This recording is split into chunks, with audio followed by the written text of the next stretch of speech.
Elena Wright pushed open the heavy glass doors of the Ferrari dealership, her frail hand trembling slightly as she entered the pristine showroom.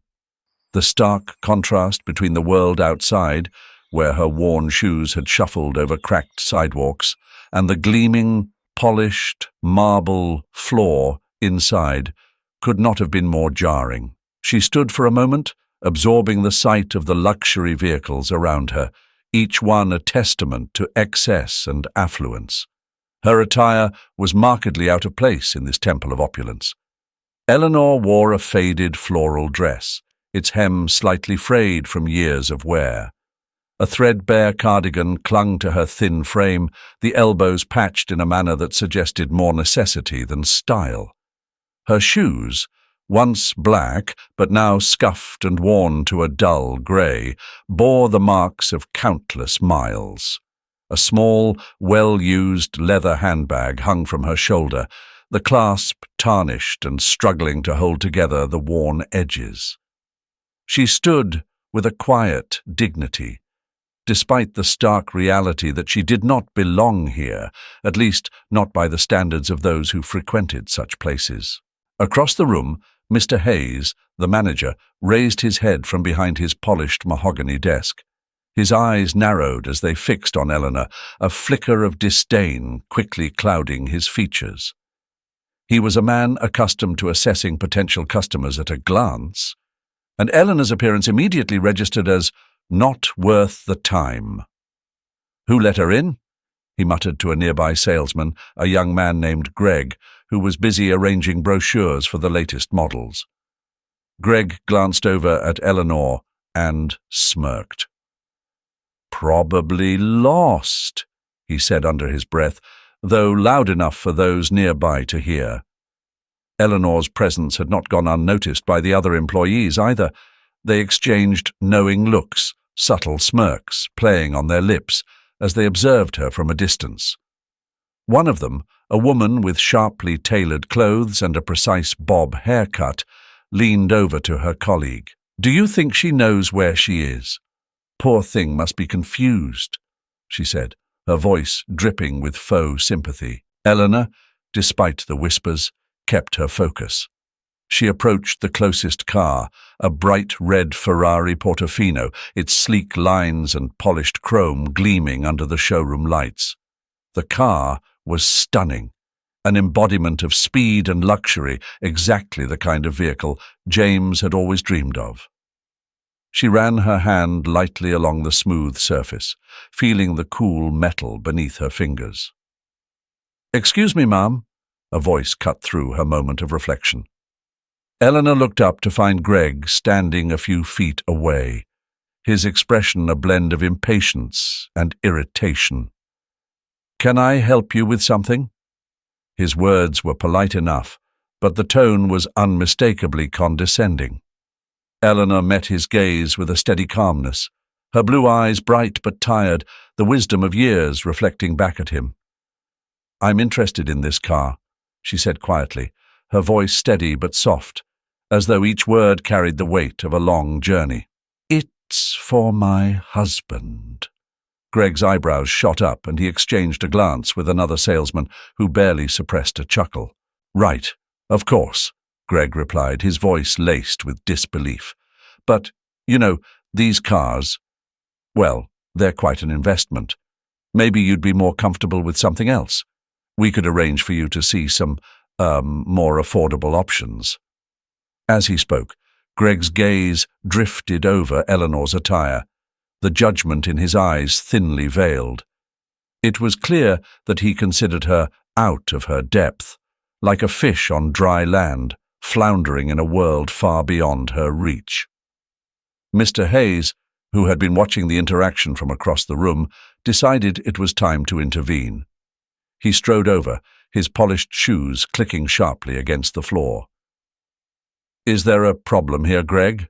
he asked, though his tone suggested he already knew the answer. "No, sir," Greg replied, stepping back slightly. "The lady here was just asking about the Portofino." Mr. Hayes turned his attention to Eleanor, his smile thin and insincere. Madam, I'm afraid these vehicles aren't for everyone. Perhaps you'd be more comfortable at one of our partner dealerships. They specialize in pre-owned vehicles, much more practical. Eleanor's hand fell away from the car, but she did not flinch. She stood silently, absorbing the sting of their words. Her heart ached, not just from the slight, but from the memory of James, who had once dreamed of driving a car like this. This wasn't just about a purchase, it was about fulfilling a promise, a final gesture of love for the man she had shared her life with. As the whispers and sneers continued around her, Eleanor turned to leave. But as she did, her gaze fell on one of the younger salesmen, a man named Michael. Unlike the others, his expression was not one of contempt, but of curiosity, perhaps even concern. Their eyes met briefly, and in that moment, Michael saw something that the others had missed, something genuine, something profound. Eleanor gave a small, almost imperceptible nod before she walked out of the showroom, the glint of the Ferrari's chrome reflecting in her eyes as she stepped back into the world outside.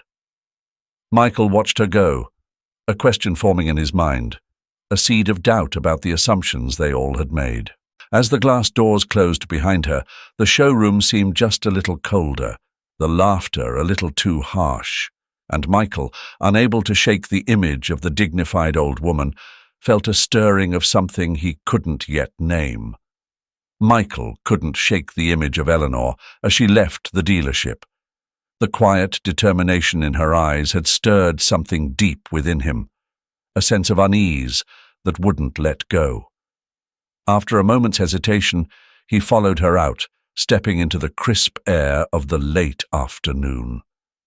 The sun was beginning its descent over San Francisco, casting long shadows across the city streets. He spotted Eleanor sitting on a bench in a small park nearby, the kind of place that offered a temporary refuge from the bustling world around it. He approached her with measured steps, feeling a strange mix of trepidation and urgency. As he neared, he could see the way she sat, her shoulders slightly hunched as if carrying an invisible weight. Her hands rested on her lap, clutching that same canvas tote, now with fingers that trembled ever so slightly. "Mrs. Wright?" Michael's voice was soft, careful not to startle her. Eleanor looked up, surprise flickering in her eyes, quickly replaced by a polite smile. "Oh, hello again," she replied, her voice steady but carrying an undercurrent of weariness. Michael took a seat on the bench beside her, keeping a respectful distance. "I wanted to apologize," he began, his gaze sincere, "for what happened back there, at the dealership. It wasn't right." Eleanor waved a hand, dismissing his concern. "You have nothing to apologize for, young man. It's not your fault." There was a pause and she glanced away, her eyes drifting to the children playing across the park. "People see what they want to see." Michael nodded, feeling the weight of her words. For a moment, neither of them spoke, the silence filled with the distant laughter of children and the rustling of leaves in the breeze. Finally, Michael broke the silence. "Can I ask you something?" Eleanor turned back to him, her expression open, if a little guarded. "Of course. What made you come to our dealership today? Why a Ferrari?" His tone was gentle, free from the sales pitch that usually accompanied such questions. Eleanor hesitated, then sighed softly. "It's not for me," she began, her voice tinged with emotion. "It's for my husband, James. He's not well. Stage 4 cancer. And it's his dream, you see. He's always wanted a Ferrari, ever since we were young. But we never had the means. And now—" Her voice trailed off and she looked down at her hands as if they held the answers to all the questions that haunted her. Michael felt a pang of empathy. He didn't know what to say, but he knew he had to say something. "That's why you came in today," he said, more to himself than to her. Eleanor nodded. "I wanted to surprise him, to give him something that could bring him joy in these final days. But I've already sold almost everything we own for his treatments. I have some money left, but not enough. Not nearly enough." Michael swallowed hard, feeling a lump form in his throat. The story wasn't just touching, it was overwhelming. He glanced at Elena, who was trying so hard to hold herself together, and in that moment he made a decision. "Mrs. Wright," he said, his voice firm with newfound resolve, "let me help you, now, following me." Eleanor looked at him in confusion. When Michael and Eleanor re-entered the Ferrari dealership, the atmosphere shifted. The sun had begun its descent, casting long shadows across the polished floors, reflecting off the sleek surfaces of the cars on display. There was a murmur of surprise as the two walked through the glass doors. Elena, the elderly woman who had been dismissed just hours earlier, was back. But this time, she wasn't alone. Michael walked beside her with a quiet determination that seemed out of place in a setting designed for opulence and superficial charm. Mr. Hayes was the first to notice. He shot a glance at his colleagues, eyebrows furrowed in disbelief. "What is she doing back here?" he muttered under his breath, annoyance creeping into his voice. The other salesmen exchanged puzzled looks but said nothing, their eyes following the unlikely pair as they moved through the showroom. Michael led Elena directly to the red Ferrari 812 Superfast, the car she had fixated on earlier. Mr. Hayes approached them, his expression a mix of incredulity and impatience. "Back so soon, Mrs. Wright?" he asked, his tone condescending. He looked at Michael, a silent question hanging in the air. "You're aware, I assume, of the price tag on this vehicle?" Michael met his gaze with a steadiness that took Mr. Hayes by surprise. "I am," he replied, his voice firm, "and I'm here to make sure Mrs. Wright gets exactly what she came for." A flicker of confusion crossed Mr. Hayes's face before he composed himself. "And how, may I ask, do you intend to do that?" There was a hint of a smirk playing at the corners of his mouth, as though he expected Michael's resolve to crumble under pressure. Michael didn't flinch. "I'll cover the difference," he said simply.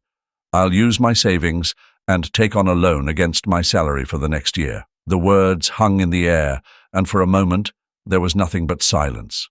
The other salesmen, who had been watching from a distance, exchanged startled glances. This was unheard of. No one in their right mind would commit to such a financial burden, least of all for a customer they had no personal stake in. Eleanor looked at Michael, her eyes wide with disbelief. "Michael." "No," she whispered, her voice trembling. "You can't do that. It's too much." But Michael shook his head, his expression resolute. "Yes, I can. And I will," he said, his voice leaving no room for argument. "James deserves this, and so do you." Mr. Hayes opened his mouth to protest, but the determination in Michael's eyes silenced him. For once he had nothing to say. The audacity of the young salesman's offer was shocking, even to a man as cynical as Hayes. "Very well," Mr. Hayes finally said, his voice strained. "If that's what you want to do." He gestured to one of the other salesmen. "Get the paperwork ready." As the transaction was set in motion, the dealership seemed to hum with a new energy, one that was foreign to its usual air of detached luxury. Michael stood by Eleanor's side as she signed the necessary documents, his presence a reassuring anchor in a world that had suddenly turned surreal for her. When it was done, Eleanor looked at the keys in her hand, her fingers trembling as they closed around the cold metal. She turned to Michael, her eyes brimming with tears. "I don't know how to thank you," she said, her voice thick with emotion. "You don't need to," Michael replied softly. "Just take James for that drive." And so Elena did. She drove the Ferrari out of the dealership, her heart pounding with a mix of disbelief and exhilaration. The roar of the engine echoed through the quiet streets as she made her way back to Palo Alto, where James was waiting. When she pulled into the driveway, James was already outside, his frail body supported by a cane. His eyes widened as he saw the car, a sight he had only ever dreamed of. Elena stepped out and handed him the keys, her face glowing with a mixture of joy and sorrow. "James," she said, her voice breaking, "it's yours." They spent that evening driving through the city, the wind in their hair, the world outside a blur, as they shared one last adventure. The Ferrari was more than just a car.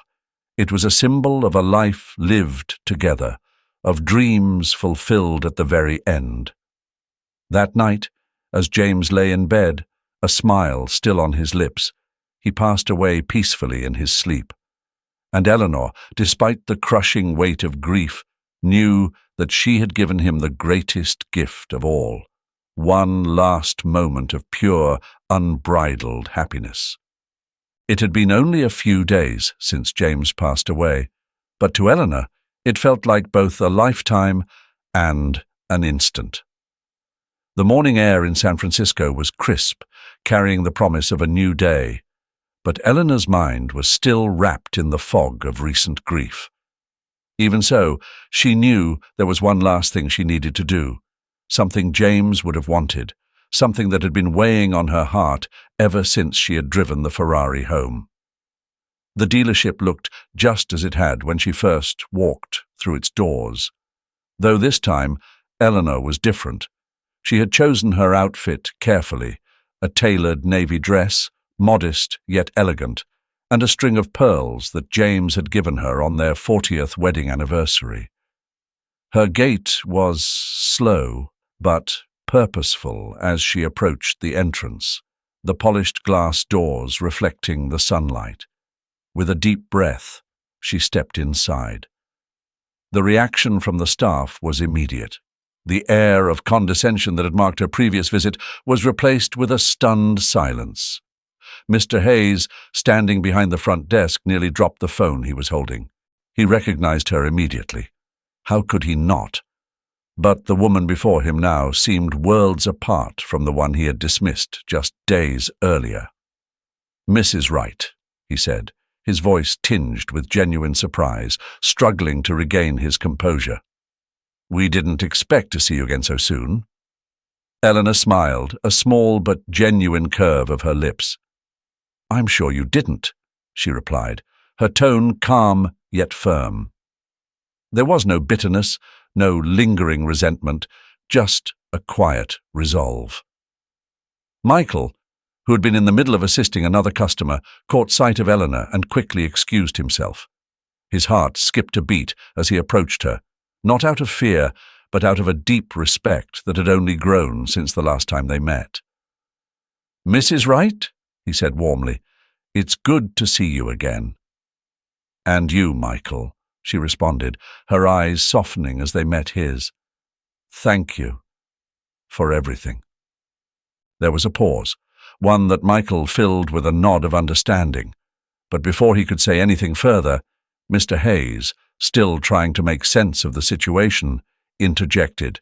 "Is there something we can assist you with today, Mrs. Wright?" Eleanor turned to face him fully, her posture straight and dignified. "Actually, yes," she began, her voice steady. "I came to let you know that I've sold the last of my properties. I'm no longer in any financial difficulty." Mr. Hayes blinked, his expression a mix of confusion and disbelief. "You sold your properties?" he repeated, almost as if testing the words on his tongue. "Yes," Eleanor confirmed. "It was the right thing to do. James is gone now, and there's no need to hold on to them. I'm in a much better place financially." Michael watched as Eleanor spoke, noting the composure in her voice. There was a strength in her now, one that had been overshadowed by the weight of her grief before. It wasn't that the sadness had left her. No, it was still there, a quiet undercurrent. But she had found her footing again. And that brings me to why I'm here, Elena continued, shifting her gaze to Michael. I want you to have the Ferrari. Michael's eyes widened in shock. Mrs. Wright, She held up a hand, gently cutting him off. Please, Michael. It's what James would have wanted. He would be so happy knowing that the car is with someone who appreciates it, someone who gave so much to make it possible. You helped me when I needed it the most. Let me do this for you. Michael struggled to find the right words, his mind racing as he processed her offer.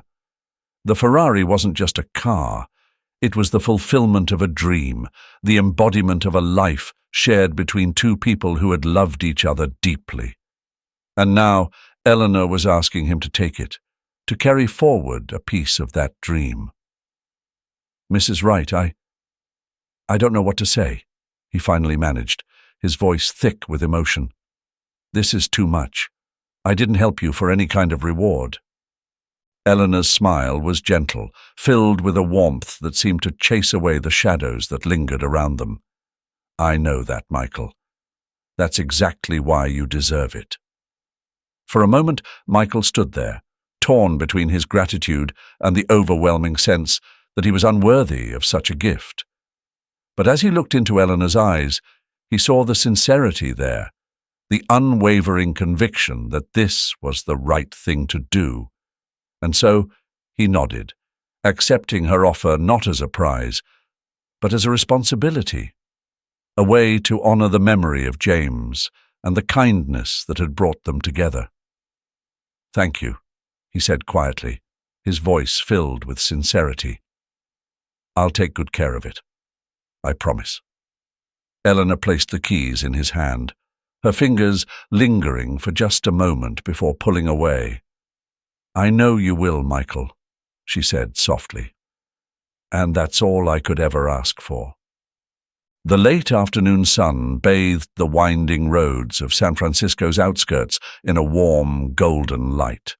The Ferrari's engine purred softly as it glided down the deserted stretches of highway, cutting through the stillness like a sleek, crimson arrow. Behind the wheel, Michael focused on the road, but his thoughts were elsewhere. Beside him, Elena sat quietly, her hands folded in her lap, gazing out at the familiar landscape. They had taken to these drives regularly, tracing the routes James had once loved. It had started as Elena's suggestion. She wanted to share the roads that had brought James so much joy, the places where he had dreamed of driving a Ferrari one day. And so, with the keys she had gifted to Michael, they began their ritual, the hum of the engine becoming a backdrop to their growing friendship.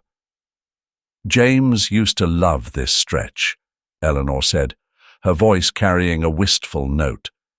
We'd come here on weekends just to get away from the city. He always said the hills made him feel like he could breathe easier. Michael glanced over at her, noting the soft smile that touched her lips. I can see why, he replied, his voice measured. It's peaceful out here. Feels like the world's a little quieter. Elena nodded, her eyes distant. He had a way of finding the quiet places, she said. Even in the middle of a busy life, he always knew where to go when we needed to slow down. The words hung between them, a reminder of the man who had brought them together. In the weeks since Eleanor had returned to the dealership, their connection had deepened, shifting from a bond born out of gratitude to something more enduring. They talked about James often, but their conversations had also expanded, about life, about choices, about the things that mattered most. Michael had found himself changed by these talks. Eleanor's reflections on life, her calm wisdom, had seeped into his own way of thinking. Her lessons, subtle yet profound, had started to influence the way he approached his work at the dealership. Eleanor, Michael began, hesitating for a moment before continuing. "I've been thinking a lot about what you've said, about how James valued kindness, about how he believed in treating people with respect, no matter who they were." Elena turned to look at him, her eyes thoughtful. And I think I've been too focused on the wrong things at work," he admitted. "I used to see customers as just sales, numbers, but since we've been talking, I've realized that there's more to it than that. People deserve to be treated fairly, with genuine respect." Eleanor nodded slowly, a proud gleam in her eyes. "You're right, Michael. It's not just about the sale. It's about the connection you make with people, about seeing them for who they are, not just what they can buy." Back at the dealership, Michael had begun to apply these principles. He made a conscious effort to slow down, to really listen to customers rather than rush them through the process. He started encouraging his colleagues to do the same, fostering an environment where respect and empathy were prioritized over profit margins. It wasn't an overnight transformation, but gradually the atmosphere at the dealership began to shift. Mr. Hayes noticed the change, though it took him some time to fully embrace it. At first, he was skeptical of Michael's approach, worried that the focus on customer experience might hurt sales. But as the weeks passed, he saw the results: a more loyal customer base, better reviews, and, surprisingly, a steady increase in sales. One afternoon, after a particularly successful week, Mr. Hayes pulled Michael aside. "I have to admit, Michael, I wasn't sure about all this at first," he said, rubbing the back of his neck awkwardly. "But you've shown me something important. We were too caught up in the numbers, in the bottom line. You've reminded us that there's more to this business than just making money." Michael smiled, his gratitude genuine. "It wasn't just me, Mr. Hayes. I've had a lot of help along the way." As the dealership continued to evolve, the changes became more noticeable. The sales team started taking more time with each customer, ensuring that everyone who walked through the door felt valued. The shift wasn't just in their actions, but in their attitudes, a newfound respect that permeated every interaction. Elena, in her own quiet way, had helped to bring about this change. Through her friendship with Michael, she had passed on the values that had guided her and James through life, and those values were now becoming the foundation of the dealership's success. Michael found a neatly folded note on his desk one morning, written in Mr. Hayes's familiar cursive: "We'd like you to take on the role of manager. Your approach is what this place needs." There was no fanfare, no grand announcement, but for Michael, it was enough. It was an acknowledgement of the work he had poured his heart into, work that had gone far beyond the numbers on a sales chart. As he settled into his new role, Michael felt the weight of responsibility, but it was a weight he carried with pride. The dealership had always been a place of cold transactions, where luxury and status were sold with a polished smile and a practiced pitch. But Michael had a different vision, one shaped by the values he'd learned from Elena and the lessons life had quietly imparted. The first change he made was subtle but significant.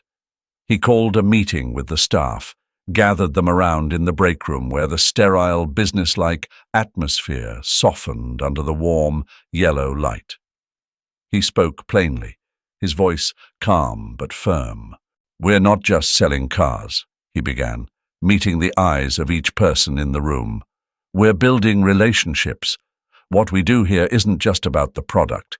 It's about how we make people feel when they walk through that door."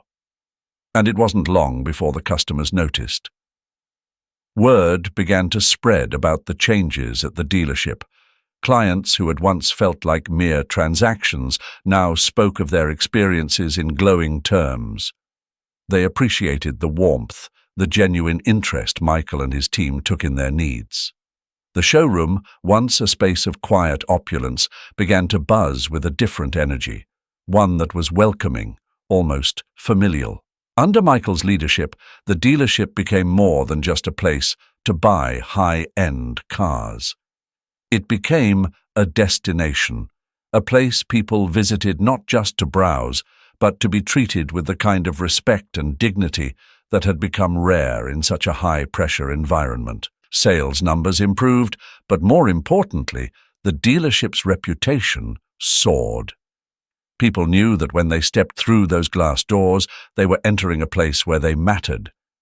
The team, too, began to thrive in this new atmosphere. There was a sense of camaraderie that hadn't existed before, a collective pride in what they were building together. Michael made it clear that their success wasn't just about individual achievements, but about how they supported one another. He encouraged open communication, regularly checked in with each member, and was quick to acknowledge their contributions. In time, Michael became known not just as a manager, but as a leader who genuinely cared. He wasn't the type to bark orders or to micromanage.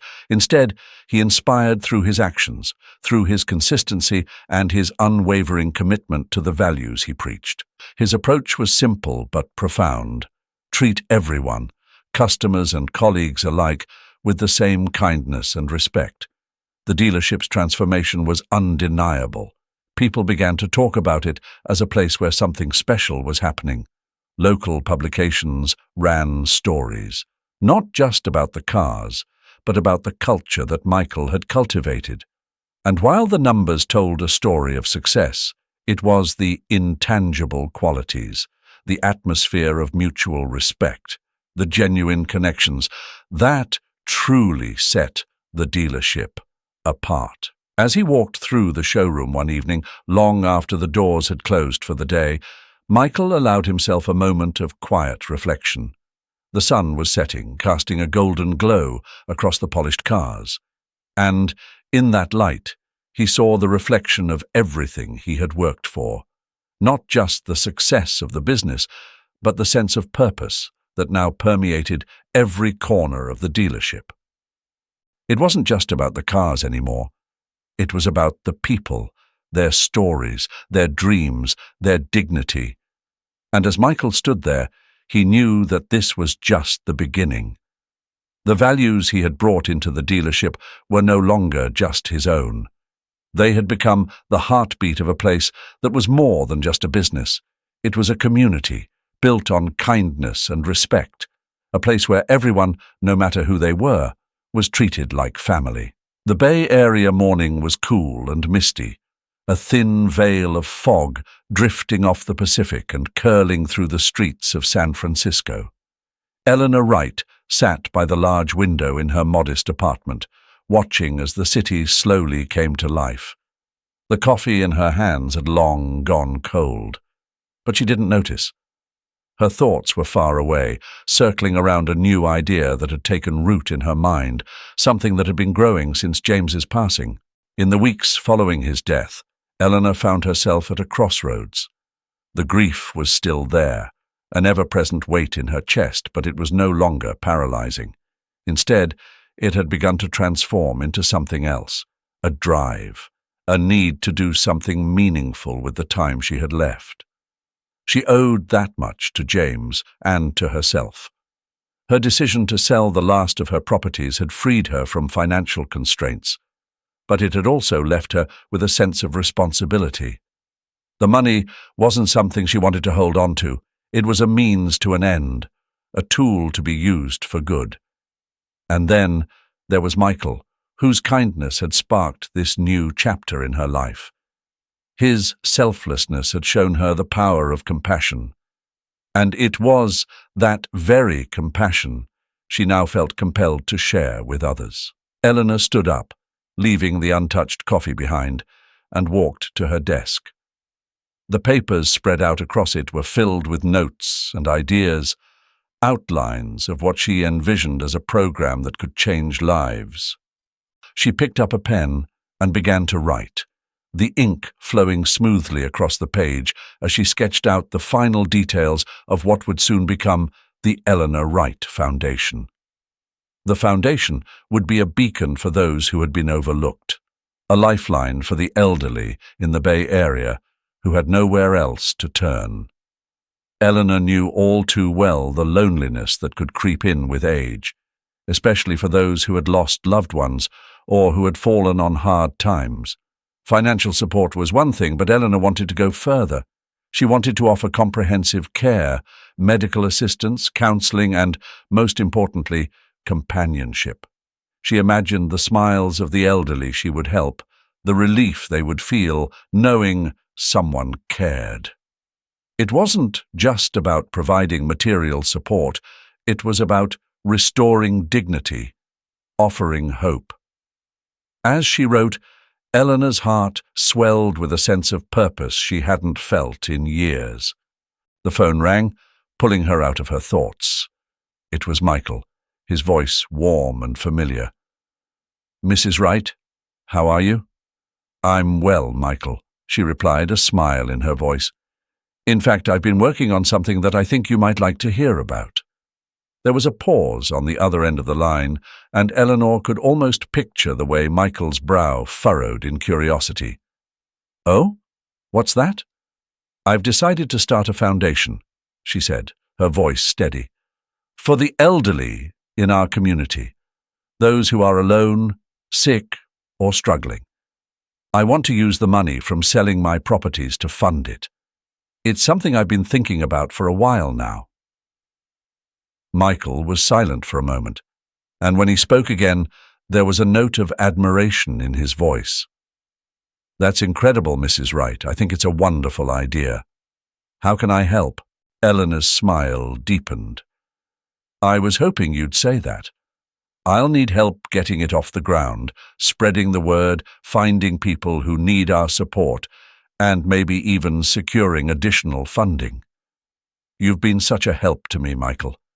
I can't think of anyone better to help me with this." Michael's laughter was soft, but genuine.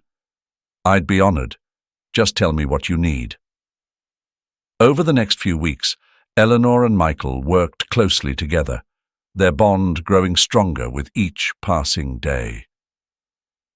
The Elena Wright Foundation quickly gained momentum, thanks in large part to Michael's connections in the community and his unwavering dedication. They hosted small events, speaking to anyone who would listen about the plight of the elderly in their area. Slowly but surely, donations began to pour in, not just money, but time and resources.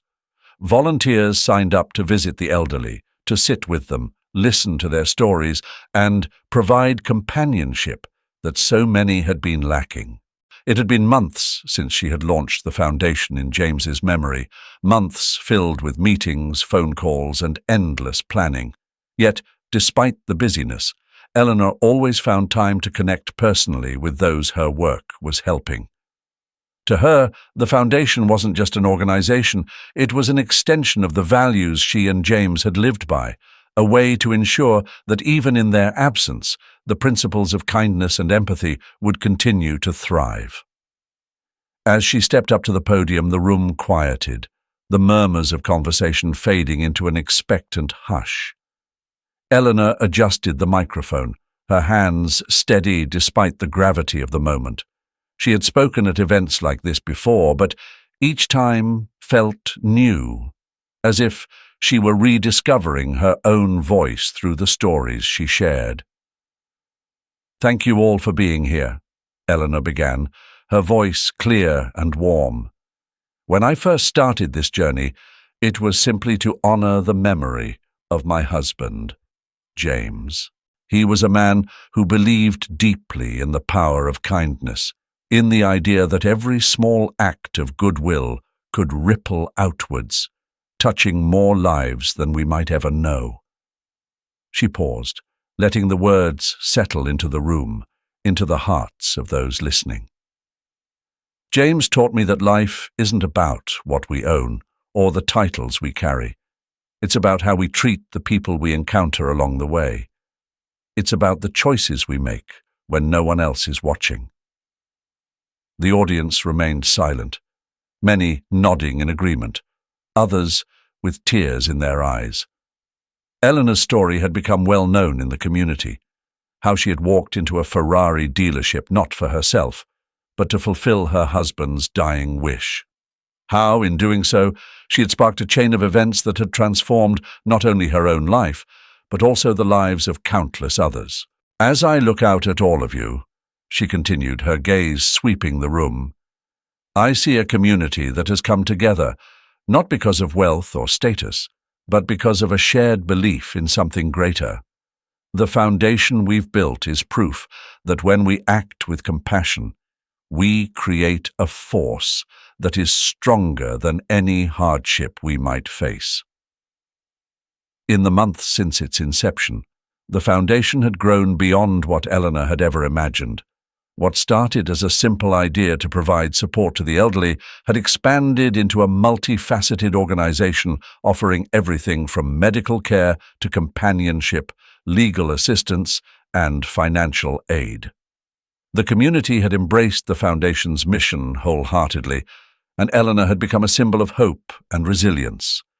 She was often invited to speak at events like this, where her story continued to inspire others. But Elena never saw herself as a leader, only as someone who was carrying forward the values she had learned from James. Her humility was part of what made her so beloved, and it was this genuine modesty that made her message resonate so deeply with those who heard it. Elena concluded her speech with a quiet, heartfelt plea. Let's continue to build this legacy together. Let's ensure that every person in our community knows they are not alone, that they are valued, and that their life has meaning, regardless of the challenges they face. This is how we can truly honor those we've lost, by making sure their love and their values live on through our actions. The room erupted in applause, the sound filling the space with a warmth that seemed to reach every corner. Elena stepped back from the podium, her heart full, knowing that what she had set in motion was far bigger than herself. As she made her way through the crowd after the event, many came up to thank her, to share their own stories of how the Foundation had touched their lives. Michael was among them, his face glowing with pride. You've done something incredible here, Elena, he said, his voice tinged with admiration. This community is better because of you. Elena shook her head gently, a soft smile on her lips. It's better because of all of us, Michael, because we chose to believe in something bigger than ourselves. The Foundation continued to grow, becoming a cornerstone of the community, a place where love, kindness, and compassion were not just words, but lived experiences. And through it all, Elena remained the guiding light, her legacy a testament to the power of human connection. In the years that followed, the story of Elena Wright and her Ferrari became something of a legend in the Bay Area, a reminder that one person, driven by love and compassion, could indeed change the world. Thank you so much for sticking with me through this heartfelt journey. I hope you found Michael's story as inspiring as I did. A true reminder that leadership isn't just about the numbers, but about the people we impact along the way. If you enjoyed this story, don't forget to hit that like button, share it with someone who could use a little positivity today, and of course, subscribe for more stories that resonate with heart and humanity. Let's keep building a community where kindness and respect lead the way. See you in the next one.